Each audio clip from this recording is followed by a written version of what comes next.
Pourquoi ça ne sert à rien de connaître plein de motifs Zentangle? Dans cette vidéo, je vais partager avec vous pourquoi vous pouvez pratiquer seulement avec une poignée de motifs Zentangle et vraiment développer votre créativité à un point vraiment où vous vous sentez extrêmement épanoui dans votre créativité. Hello, moi c'est Gisèle alias Gigihouk et sur cette chaîne, je vous aide à créer dans la zénitude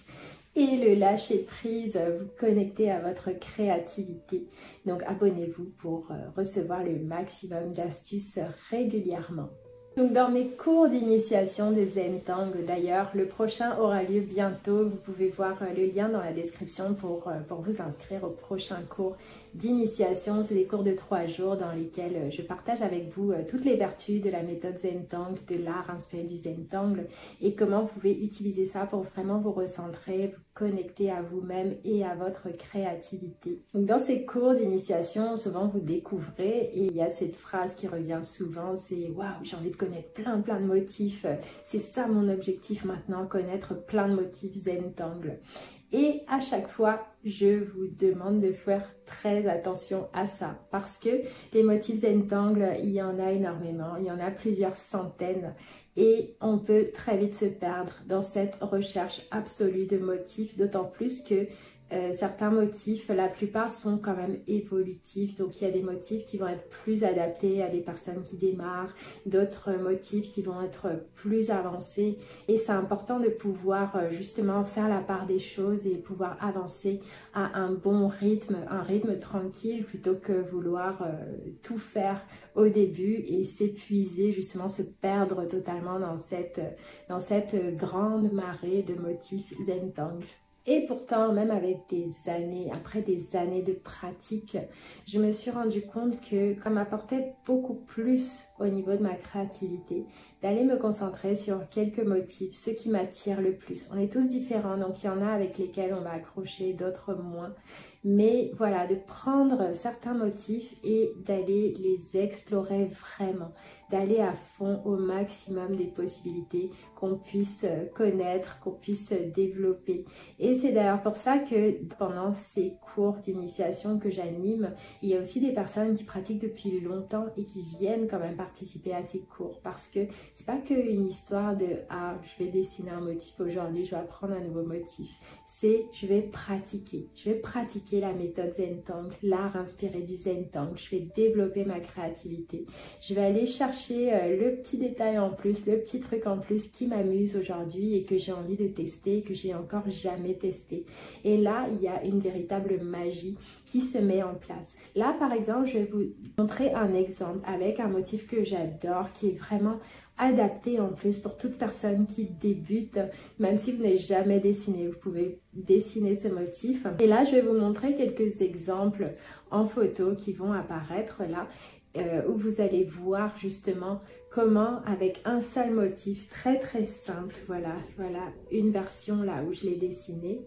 Là ensuite on a une autre version sur un Zendala, donc un rond de papier qui est déjà coloré, donc un papier un petit peu marron, beige, le papier Renaissance en Zentangle qui déjà va permettre de changer les rendus, de créer différemment parce que cette fois le papier n'est plus blanc, où là je suis venue dessiner ce motif Pocliffe avec des variations où on va creuser certaines parties justement et puis avoir un petit effet de transparence justement avec ça. Et à chaque fois bien sûr je m'amuse à mettre différents motifs aussi à côté. Et là j'en ai un autre où je suis venue poser des taches de couleur en fait sur mon papier et ensuite je suis venue dessiner différents motifs dont Pocliffe dedans. Là on a une autre version où c'est dans un carnet, je suis venue faire Pocliffe comme ça en bordure tout autour et voilà, vous voyez à chaque fois c'est le même motif mais ça change totalement d'ambiance. Là on a une autre version toujours dans un carnet où là cette fois je viens avec du feutre bleu et un autre motif un peu plus avancé qui s'appelle Dingsplatz. Donc ça c'est des projets aussi qu'on voit dans mes cours, dans mes parcours de Zentangle entre autres. Mais voilà, je vous montre là quand même quelques exemples où vous voyez comment avec un seul motif et plein de petites variations, plein de petits éléments, on change vraiment l'aspect. Là c'est une dernière page que je vous montre où là j'ai mis plein de couleurs, je me suis éclatée avec mes feutres aquarellables et je suis venue dessiner aussi quelques motifs par-dessus, dont ce fameux motif Pocliff aussi dans un petit espace de ma page. Là c'est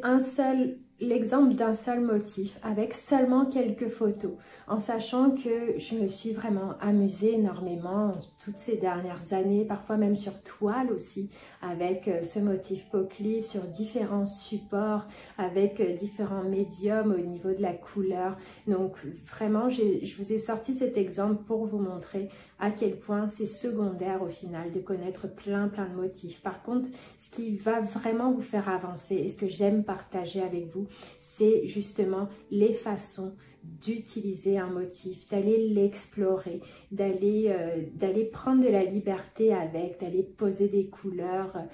utiliser différentes techniques de Zentangle pour aller rehausser nos motifs, les enrichir nos créations. Et ça, c'est ce que je partage avec vous dans mes cours d'initiation et aussi surtout dans mes parcours de Zentangle, débutant, intermédiaire, avancé, ces 3 parcours-là. Vous avez vraiment énormément de matière en fait pour pouvoir aller pratiquer. Bien sûr, on apprend aussi des motifs de plus en plus avancés dans ces parcours-là, mais l'idée c'est vraiment ça, de pouvoir développer votre créativité avant tout dans un bon état d'esprit bienveillant. Vous n'êtes pas dans la course au toujours plus, mais vous êtes vraiment là à prendre soin de vous, avancer à votre rythme et trouver toutes ces petites choses très subtiles qui vont vous permettre de créer de plus en plus avec beaucoup plus de liberté. Ok, donc dites-moi dans les commentaires, citez-moi des noms de motifs que vous adorez dessiner encore et que vous avez justement exploré de différentes manières, ou peut-être un motif justement qui vous inspire et que vous avez envie de continuer à explorer régulièrement. J'ai hâte de vous lire et je vous dis à bientôt pour une prochaine vidéo.